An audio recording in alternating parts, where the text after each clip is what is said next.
Guys, and welcome back to this channel. In this video I'll be showing you guys how you can find trending video effects and apply it to your video. So add in your video first, maybe like this one, and then you're just going to then select the effects tab here.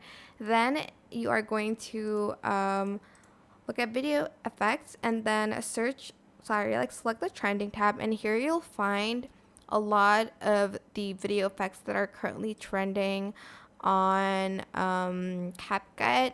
There is a lot. Some of them are pro effects like these ones and stuff, but some of them are free.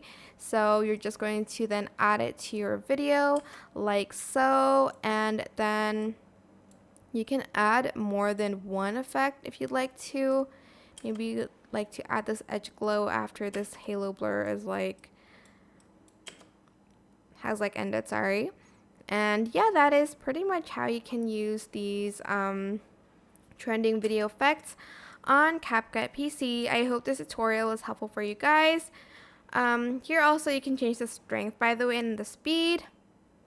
I hope this tutorial was helpful for you guys.